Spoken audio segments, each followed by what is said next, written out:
इस वीडियो में हम बात करेंगे कॉची सीक्वेंस के बारे में। कॉची सीक्वेंस से पहले वाली वीडियो में हमने देखा था कन्वर्जेंट सीक्वेंस, डाइवर्जेंट सीक्वेंस और ऑसिलेटरी सीक्वेंस। इसका मतलब कोई भी सीक्वेंस हमारे पास दे रखी हो तो हमें उसका नेचर पता करना हो कि हमारे पास मतलब उसका नेचर कैसा है, कि कन्वर्जेंट है, डाइवर्जेंट है, ऑसिलेटरी। तो हम क्या करते थे, सीधी सी उसकी लिमिट निकालते थे।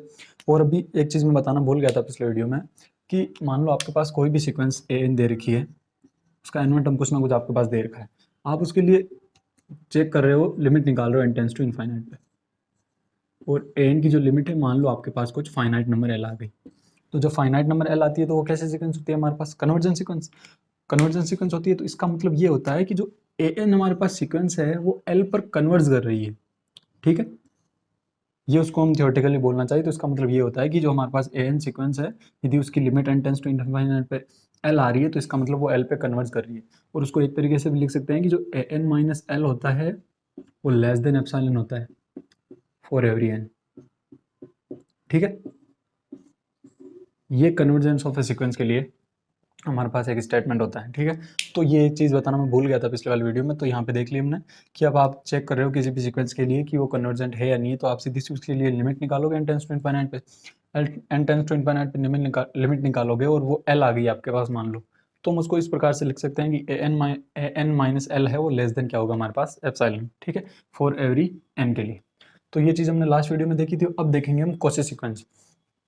कॉची सीक्वेंस के लिए देखो, कोई भी सीक्वेंस को हमें चेक करना है कि वो कॉची सीक्वेंस है या नहीं है, तो आप क्या करो, तो क्या करना है, तो किसी भी सीक्वेंस के लिए हमें चेक करना है कि वो कॉची सीक्वेंस है या नहीं है, तो क्या होती है statement, sequence a n is said to be Cauchy sequence. कोई भी सीक्वेंस ए एन हमारे पास दे रखी है, वो कॉची सीक्वेंस कब कहलाएगी, if for every epsilon greater than 0 there exist a positive integer m such that a n minus जो a M है वो लेस देन क्या होगा हमारे पास, epsilon, for every n greater than m के लिए। इसका मतलब हमारे पास ए एन एक सीक्वेंस दे रखी है, तो हम बात करेंगे किसी भी एक पॉजिटिव इंटीजर m के बारे में, और ये m क्या है, वो लेस देन होगा हमारे पास n से। ठीक है, अब क्या करेंगे हम, ए एन और ए एम का हम डिफरेंस निकालेंगे और उनकी सिर्फ वैल्यू लिखेंगे, इसलिए यहाँ पे मोड लगा दिया। और यदि वो वैल्यू है वो हमारे पास लेस देन एप्सिलॉन आ गई, यानी बहुत ही छोटी वैल्यू आ गई, एप्सिलॉन से भी छोटी वैल्यू आ गई, तो हम बोल देंगे कि वो सीक्वेंस कैसे सीक्वेंस हो जाएगी हमारे पास, कौन सी सीक्वेंस। इसका मतलब ऐसे समझ सकते हैं, मान लो ये हमारे पास एक कोई सीक्वेंस है यहाँ से लेके यहाँ तक, यहाँ पे एन टर्म आप बोल सकते हो। अब क्या कहना चाह रहे हैं कि यहाँ पे या यहाँ पे एक एम आप डिफाइन ऐसा करो जो कि क्या, एम होगा हमारे पास लेस देन एन। ठीक है, हमें एक एम ऐसा डिफाइन करना है कि जब आप ए एम और एन का जब डिफरेंस निकालो तो वो क्या आना चाहिए, लेस देन एप्सिलॉन आना चाहिए। यदि ऐसा हो गया तो हम बोल देंगे कि वो सीक्वेंस कैसी सीक्वेंस हो जाएगी, कौन सी सीक्वेंस हो जाएगी। ठीक है, तो ये हमारे पास कौन सी सीक्वेंस की डेफिनेशन होगी। अब इसके ऊपर एक एग्जांपल देख लेते हैं। 1/n, सॉरी 1/n, हमारे पास ये कोई सीक्वेंस दे रखी है, इसको हमें चेक करना है कौन सी सीक्वेंस है नहीं। तो सीधा सा क्या करोगे, आप एक m डिफाइन करोगे जो कि क्या होगा, लेस देन इक्वल n होगा। तो ठीक है, अब क्या करना है, हमें ये चेक करना है कि लेस देन एप्सिलॉन है नहीं। तो आप सीधा से क्या करोगे, यहाँ पे 1/m माइनस 1/n, वो क्या आना चाहिए, लेस देन, मतलब ये चेक करेंगे, अब इसकी वैल्यू निकालेंगे। अब आप सोच रहे हो कि यहाँ पे तो आपने ए एन माइनस ए एम लिया था और यहाँ पे ए एम माइनस एन ले रहे हो, तो ये मॉड लगा हुआ है, इसका कोई फर्क नहीं पड़ता, चाहे आप ए एन यहाँ पे आप ऐसे लिख दो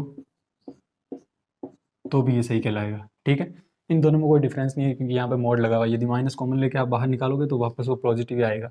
ठीक है, तो हमने यहाँ पे क्या किया, इसको चेक करना 1/n कोई कौन सा सीक्वेंस है या नहीं है, तो हम निकालेंगे 1/m माइनस 1/n। तो एक चीज़ बताओ कि ये 1/m में से कुछ ना कुछ घटा रहे हैं, तो ये संख्या है वो 1/m से छोटी होगी ना, ये बोल सकते हैं हम, 1/m से छोटी होगी। और एक चीज़ हमें पता है कि 1 में किसी भी ये m है, कितनी भी बड़ी संख्या हो सकती है किसी सीक्वेंस के लिए, तो 1/m करेंगे तो वो बहुत ही छोटी संख्या आएगी, वो लेस देन एप्सिलॉन होगी। ठीक है, तो यहाँ से हम क्या बोल सकते हैं कि जो m है वो ग्रेटर देन होगा 1/एप्सिलॉन। बोल सकते हैं यहाँ से, ये m ऊपर चला गया, एप्सिलॉन नीचे आ गया, तो ये m इज ग्रेटर देन 1/एप्सिलॉन। और ये है हमारे पास छोटा 1/m से, तो ये छोटा तो एप्सिलॉन से भी होगा, तो यहाँ से हम बोल देंगे 1/m माइनस 1/n, वो क्या होगा, less than epsilon, for every m greater than 1/एप्सिलॉन, यहाँ से लिख देंगे। ठीक है, तो इसका मतलब लेस देन एप्सिलॉन हो गया, तो हम बोल देंगे कि कैसी सीक्वेंस हो जाएगी, कौची सीक्वेंस हो जाएगी। ठीक है, तो ये हो गया कौची सीक्वेंस। इसके बाद कौची सीक्वेंस के ऊपर इंपॉर्टेंट 2-4 थ्योरम है वो देखेंगे, इसके आगे में थ्योरम है वो देखेंगे सबसे पहले। सो थ्योरम नंबर 1 है हमारे पास, prove that every Cauchy sequence is bounded, कि आपके पास कोई भी सीक्वेंस दे रखी है वो ये पहले से बोल रखा है कि कौन सा सीक्वेंस है, अब उसे चेक करना है कि वो बाउंडेड है या नहीं। एक चीज़ मैं आपको बोलना चाहूँगा कि कोई भी आपके मतलब दिमाग में थ्योरम का नाम आता है रियल एनालिसिस में, तो आपको दिमाग में ये रहता है कि उसे रटना है। यदि आप रट के थ्योरम करोगे तो मेरे हिसाब से कुछ हो नहीं पाएगा, क्योंकि एक स्टेप भी बीच में भूल गए आप तो वापस वो थ्योरम वापस पूरी बिगड़ जाएगी। तो इनमें रटने वाला जैसा कुछ होता नहीं है मेरे हिसाब से। अब आप ये सीक्वेंस है, ये थ्योरम है सॉरी, अब आप इसको मैं सॉल्व करूँगा आपके सामने, प्रूव करेंगे, तो ये बहुत ही ईजी वे में आपको सॉल्व हो जाएगी। देखना अभी कि मान लो आपके पास क्या देर का प्रूव करना है, prove that every Cauchy sequence ये आपके पास गिवन है और इसे प्रूव करना है कि ये बाउंडेड है। ठीक है, तो हमारे पास दे क्या रखा है कि लेट कोई भी हमने एक सीक्वेंस मान ली एन जो कि क्या दे रखे कॉची सीक्वेंस है, तो यहाँ से हम लिख देंगे एवरी सीक्वेंस है, ये क्या let n is Cauchy sequence, ये हमने मान लिया क्या ये एन को मानना है कि एक सीक्वेंस दे रखी है हमारे पास, वो क्या है कॉची सीक्वेंस, जो कि आपके पास थ्योरम में दे रखा है। ठीक है, अब हम देख लेंगे कॉची सीक्वेंस की डेफिनेशन है कि for every epsilon is greater than 0 there exist m such that हम बोल सकते हैं कि a n minus a m होगा वो लेस देन क्या हो जाएगा एप्सिलॉन। ठीक है, ये चीज़ हम बोल सकते हैं। सिर्फ ये तो कॉची सीक्वेंस की डेफिनेशन से हमने एक चीज़ लिख दी यहाँ पे लिख दो for every n greater than m के लिए। ठीक है, अब मैं इसे क्या दिखाना है, बाउंडेड दिखाना है। तो बाउंडेड आपके दिमाग में आते हैं, इसका मतलब ये होता है कि कुछ ना कुछ उसका लोअर बाउंड होना चाहिए और उसको कुछ ना कुछ उसका अपर बाउंड होना चाहिए। ठीक है, तो हमें कौन सी सीक्वेंस को बाउंडेड दिखाना है, ए एन को बाउंडेड दिखाना है। तो यहाँ पे सिर्फ ए एन को अकेला करना है आपको और इसके कुछ ना कुछ बाउंडेड पॉइंट दिखाना है आपको कि ये अपर बाउंड है और ये लोअर बाउंड है, तो आप बता दोगे कि वो क्या कैसी सीक्वेंस हो जाएगी बाउंडेड।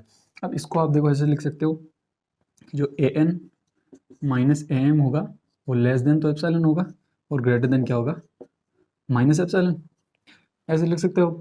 अब हमें सिर्फ ए एन को अकेला करना है, तो ए एम हटाना है इसमें, तो पूरी आप इनइक्वालिटी में क्या करो ए एम जोड़ दो, तो ये हो जाएगा ए एम माइनस एप्सिलॉन, ये हो गया ए एन और ये हो गया एप्सिलॉन प्लस ए एम। ठीक है, तो ये हमारे पास अब आ गई। तो इसके हिसाब से आपके पास देखो ए एम के लिए कुछ ना कुछ बाउंड आ गए, ए एम माइनस एप्सिलॉन और ए एम प्लस एप्सिलॉन, इसका मतलब कुछ ना कुछ इसका लोअर बाउंड आ गया और कुछ ना कुछ इसका अपर बाउंड आ गया। अब ये एक तो यहाँ पे ये प्रूव हो चुकी है ऑलरेडी कि बाउंडेड होगी। ऐसे नहीं मान के आप इसको और एक तरीके से समझ सकते हो कि मान लो आपके पास जो सीक्वेंस ए एन दे रखी है उसके टर्म्स ये होंगे कुछ A1 A2 dash dash dash a m minus 1 और ए एम। ठीक है, देखो यहाँ पे क्या दे रखा है ए एम में से एप्सिलॉन घटा रहे हैं, तो आप ये क्या करो कि जो ए एम है उसमें से एप्सिलॉन घटा दो एक बार, तो और एक बार वापस सीक्वेंस लिखो और ए एम में प्लस एप्सिलॉन जोड़ दो, लिख सकते हैं, बिल्कुल कोई दिक्कत नहीं है। ये आप एक समझने के लिए देख रहे हैं कि आप इस पूरी सीक्वेंस को लिखा आपने और ए एम जो टर्म था उसमें से एप्सिलॉन घटा दिया और पूरी सीक्वेंस को लिखा और ए एम का टर्म था उसमें एप्सिलॉन जोड़ दिया। अब मुझे मान लो कि जो ये पूरी सीक्वेंस है इनमें जो सबसे मिनिमम टर्म है उसको आपने नाम दे दिया माइनस के, नहीं सॉरी स्मॉल के। ठीक है, और जो ये सीक्वेंस थी हमारे पास इसमें जो सबसे मैक्सिमम टर्म था उसको आपने दे दिया कैपिटल के। ठीक है, तो यानी जो इनमें सबसे मिनिमम टर्म था उसको आपने नाम दे दिया स्मॉल के और इनमें जो सबसे मैक्सिमम टर्म था उसको नाम दे दिया आपने कैपिटल के। तो एक चीज़ मुझे बताओ कि ए एन है वो ए एम माइनस एप्सिलॉन से बड़ी है, तो इसका मतलब इसमें जो सबसे छोटी होगी उससे तो बड़ी होगी ना, तो यहाँ से ये लिख सकते हैं स्मॉल के से बड़ा होगा ए एन, और यदि इससे ये छोटी है तो जो इस सीक्वेंस में सबसे बड़ा टर्म होगा उससे भी छोटी होगी, तो इसका मतलब ये कैसे छोटी हो जाएगी, तो यहाँ से बोल देंगे। तो इसके हिसाब से ए एन के लिए हमारे पास एक लोअर बाउंड आ गया और एक अपर बाउंड आ गया, तो यहाँ से हम बोल देंगे कि sequence a n is bounded. ठीक है, ये प्रूव हो गया, ऐसे बिल्कुल सा इजी है। अब बताओ इसमें कहाँ रटने की जरूरत पड़ी किसी भी चीज़ को, सीधा सा देखा कौन सा सीक्वेंस दे रखा और बाउंडेड दिखाना है, कौन सा सीक्वेंस की प्रॉपर्टी लिखी आपने उसको थोड़ा सा सॉल्व किया, तो यहाँ पे हमारे पास इसके लिए कुछ ना कुछ बाउंड आ गए, तो यहाँ पे बता दिया अपर बाउंड ये लोअर बाउंड ये, तो हमने बता दिया। इसके बाद एक इंपॉर्टेंट थ्योरम है वो और देखेंगे। तो ये दूसरी थ्योरम है जो कि बहुत इंपॉर्टेंट है, यह है कि a sequence of real number converges if and only if it is a Cauchy sequence. इसका मतलब कोई भी सीक्वेंस है आपके पास रियल नंबर की सीक्वेंस है वो कन्वर्ट्स कब करेगी कि जब वो कॉची सीक्वेंस हो।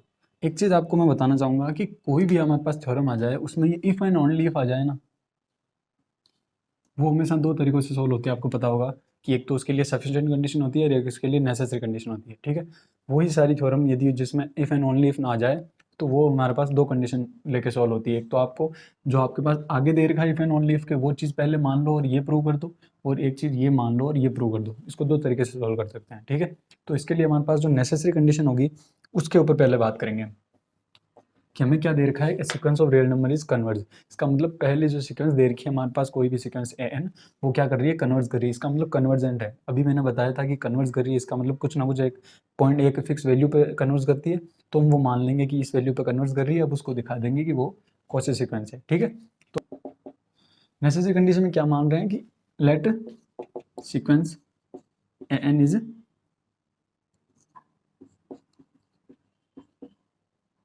कन्वर्जेंट, ठीक है।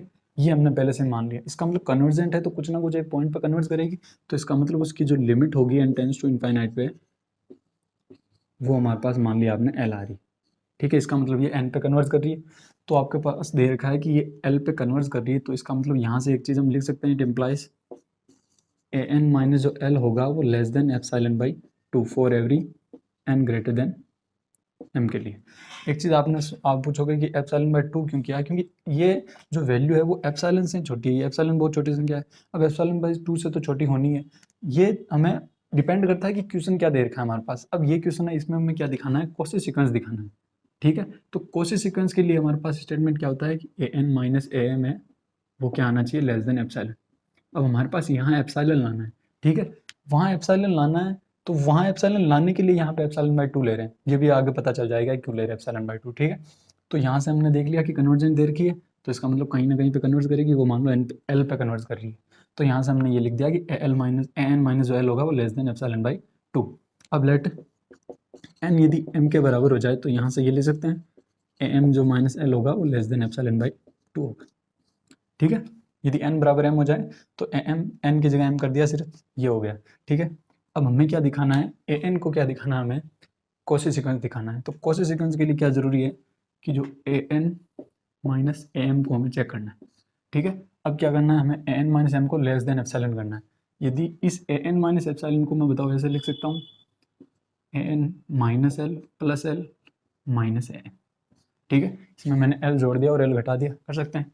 और ये इनइक्वालिटी की प्रॉपर्टी होती है, ए एन माइनस एम है वो लेस देन इक्वल हो जाएगा ए एन माइनस एल और plus l minus a N. इसको दो भागों में तोड़ दिया, यहाँ से और यहाँ से। ए एन माइनस एल यहाँ आ गया और एल माइनस एम यहाँ आ गया, ठीक है। अब देखो ए एन माइनस एम यही चाहिए हमें, less than epsilon, less than आ गया। अब इनकी जगह वैल्यू लिखेंगे इनकी। ए एन माइनस एल की वैल्यू क्या थी हमारे पास, epsilon by 2 plus l minus epsilon हो चाहे n minus m minus epsilon हो, बात बराबर ही अभी बताया था। तो ये भी हो गया एप्सिलॉन बाई 2, तो ये किसके बराबर हो जाएगा, एप्सिलॉन। तो इसका मतलब ए एन माइनस ए एम है वो क्या हो जाएगा, लेस देन एप्सिलॉन, ठीक है। तो यही हमारे पास कॉची सीक्वेंस के लिए स्टेटमेंट होता है। तो हमने बता दिया नेसेसरी कंडीशन कि इसको कन्वर्जेंट लेके इसको कॉची सीक्वेंस दिखा दिया, ठीक है। अब इसकी दूसरी कंडीशन देखेंगे हम कि कोई भी सीक्वेंस कॉची सीक्वेंस मान लेंगे, उसको दिखा देंगे कि वो कन्वर्ट करती है कहीं ना कहीं। तो अब देखेंगे हम इसकी सफिशिएंट कंडीशन। नेसेसरी कंडीशन समझ में आ गई होगी मेरे हिसाब से कि कन्वर्जन सीक्वेंस मान लिया तो कहीं ना कहीं पे कन्वर्ट करेगी एल पे। तो आपने ये स्टेटमेंट होता है कन्वर्जन सीक्वेंस के लिए ए एन माइनस एल है वो लेस देन एप्सिलॉन बाई 2। अब यहाँ पे समझ में आ गया होगा यहाँ पे एप्सिलॉन बाई 2 क्यों लिया, ठीक है। ये सिर्फ इसको दिखाने के लिए हमने, क्योंकि शुरुआत से पढ़ रखा है कि less than epsilon less than epsilon. यदि मैं वहाँ पे शुरुआत में लेस देन 2 एप्सिलॉन पढ़ लेता तो यहाँ पे कोई दिक्कत नहीं थी, एप्सिलॉन बाई 2 की जगह एप्सिलॉन लिख लो, बात बराबर ही है, ठीक है। अब इसके लिए देखेंगे हम सफिशिएंट। तो अब देखेंगे हम इसके लिए सफिशिएंट कंडीशन। तो नेसेसरी कंडीशन में हमने क्या माना था, पहले इसको कन्वर्स मान लिया था और उसको कॉसी दिखा दिया था। अब क्या मानेंगे हम, कॉसी उसको मान लेंगे, कॉसी सीक्वेंस उसको मान लेंगे और उसको कन्वर्स दिखा देंगे, ठीक है। तो let n is Cauchy sequence, ठीक है। तो हमने क्या मान लिया, एन को कॉसी सीक्वेंस। और अभी हमने जो पहले वाली थ्योरम पढ़ी थी उसमें क्या देखा था कि every quasi sequence is bounded. तो हमने पहले से ही मान लिया है कि कॉसी सीक्वेंस है, तो यहाँ से लिख सकते हैं it implies n is bounded. तो ये मान सकते हैं। और एक चीज़ आपको पता होनी चाहिए कि कोई भी सीक्वेंस यदि बाउंडेड हो तो उसका कुछ ना कुछ लिमिट पॉइंट जरूर होगा, ठीक है। तो यहाँ से हमने मान लिया कि L is limit point of sequence n. ठीक है। तो हमने क्या इस कंडीशन क्या दे रखी है हमारे पास कि कॉची सीक्वेंस है ऑलरेडी, तो यहाँ से हमें पता चल गया यदि कॉची सीक्वेंस है तो यहाँ से हम लिख देंगे कि एन इज बाउंडेड होगी, और यदि बाउंडेड है तो कुछ ना कुछ उसका लिमिट पॉइंट होगा, तो वो मान लिया हमने एल उसका लिमिट पॉइंट होगा। अब हमने दे रखा है ये सीक्वेंस कॉची सीक्वेंस है, तो हमें पता है कि for every positive integer m हम लिख सकते हैं कि a n minus a m होगा वो लेस देन एप्सिलॉन बाई 3। अब वापस वही बात आएगी यहाँ पर एप्सिलॉन बाई 3 क्यों लिखा, अभी आप आगे सॉल्व करोगे तो पता चल जाएगा कि एप्सिलॉन बाई 3 क्यों लिया। ठीक है, तो यहाँ से एक चीज़ हम ये लिख सकते हैं कि एप्सिलॉन हो गया हमारा ए एन माइनस एप्सिलॉन, ए एन माइनस एम है वो लेस देन एप्सिलॉन बाई 3 मान लिया हमने। और अपने एक चीज़ मान रखी है कि एल इसका लिमिट पॉइंट है, तो आप यहाँ पे लिख सकते हो कि फॉर एवरी के ग्रेटर देन एम के लिए आप लिख सकते हो कि ए के माइनस एल होगा वो भी लेस देन एप्सिलॉन बाई 3 होगा। ठीक है, कोई भी एक पॉजिटिव इंटीजर के मान लिया जो कि क्या है एम से बड़ा है, तो आप लिख सकते हो एल पे, यदि एल उसका लिमिट पॉइंट है और यदि वो बाउंडेड है तो ये लिख सकते हो कि ए के माइनस एल होगा वो लेस देन एप्सिलॉन बाई 3 होगा। और एक चीज़ हमने देखा है कि के इज ग्रेटर देन एम है, तो यदि के इज ग्रेटर देन एम हो चाहे n is greater than m हो, तो यहाँ से हम ये लिख सकते हैं if k is greater than m then a k minus a M है वो भी लेस देन एप्सिलॉन बाई 3 होगा, ये भी लिख सकते हैं। तो हमारे पास तीन हमारे पास इक्वेशन आ गई, ए n minus a M, A k minus L और ए के माइनस ए एम। ठीक है, और हमें क्या दिखाना है सीक्वेंस को कि कॉसेज जो मान रखी है इसे कन्वर्स दिखाना है, और कन्वर्स के लिए हमारे पास क्या दिखाना होता है कि ए एन को कन्वर्स दिखाना है, तो ए एन माइनस एल वो लेस देन एप्सिलॉन आना चाहिए, ये हमें लाना है कैसे ना करें।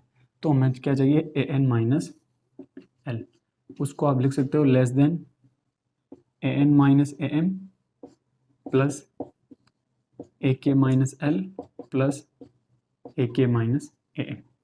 ये कैसे किया है, अभी आपने जो हमारे पास नेसेसरी कंडीशन देखी थी सेम इनइक्वालिटी की प्रॉपर्टी होती है उस हिसाब से कर लिया इसको, और हम तीनों की वैल्यू हमारे पास पड़ी है, इसकी वैल्यू भी एप्सिलॉन बाई 3, इसकी भी एप्सिलॉन बाई 3 और इसकी भी एप्सिलॉन बाई 3 है।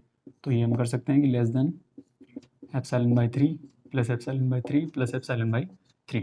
तो यहाँ से हम लिख देंगे कि ए एन माइनस एल है वो लेस देन, इसका मतलब किसके आ रहा है एप्सिलॉन के।